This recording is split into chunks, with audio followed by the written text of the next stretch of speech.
Cette lettre, écrite par un vieil homme il y a 50 ans, a reçu une réponse de Juliette un demi-siècle plus tard.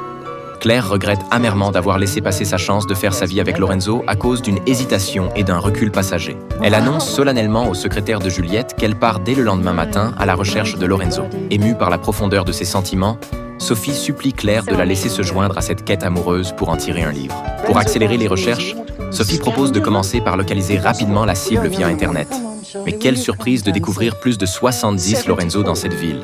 Heureusement, grâce aux informations fournies par Claire, Sophie peut réduire le champ des recherches. Elle se lance dans leur périple sans plus attendre. Le premier Lorenzo sur la liste joue aux échecs au bord de la route. Bien trop exubérant, il n'est clairement pas l'homme qui plaît à Claire. Elles se rendent ensuite sur les quais pour trouver un Lorenzo affairé à accueillir des touristes.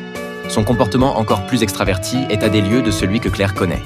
Enfin, dans un luxueux manoir, elle rencontre un Lorenzo issu de la haute société, élégant et distingué, qui déclare même sa flamme à Claire. Mais ce n'est toujours pas celui qu'elle cherche. Claire voit encore plusieurs Lorenzo, un prêtre vendeur de fruits, un restaurateur, mais aucun n'est le bon. Il ne reste plus beaucoup de pistes et l'enquête n'avance pas, ce qui commence à inquiéter Claire. Et si Lorenzo n'était vraiment plus de ce monde? La prochaine cible ne répond pas malgré de longs coups frappés à sa porte. Un passant du coin les emmène à un endroit où ils apprennent que ce Lorenzo est décédé. La plus grande peur de Charlie se réalise. Il s'en prend à Sophie, lui reprochant d'infliger cette épreuve à sa grand-mère. Combien de fois veux-tu encore qu'elle le perde? Tu ne sais pas ce que c'est que de perdre quelqu'un. Sophie est profondément blessée. En réalité, Charlie se trompe. Elle a perdu sa mère à 9 ans. Les parents de Charlie l'aimaient, alors que la mère de Sophie l'a abandonnée. Pour essayer d'apaiser les tensions, Claire laisse sa place à l'avant à Sophie.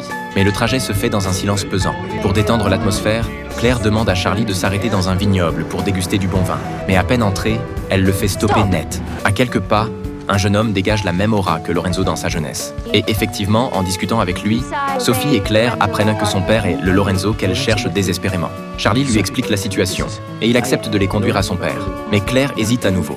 Lorenzo l'acceptera-t-il? 50 ans ont passé. Elle n'est plus une adolescente de 15 ans.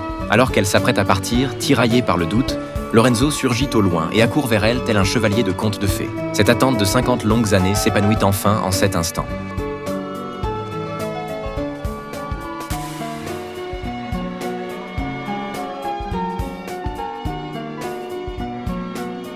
Sans un mot, d'un seul regard, Lorenzo reconnaît la jeune fille d'autrefois.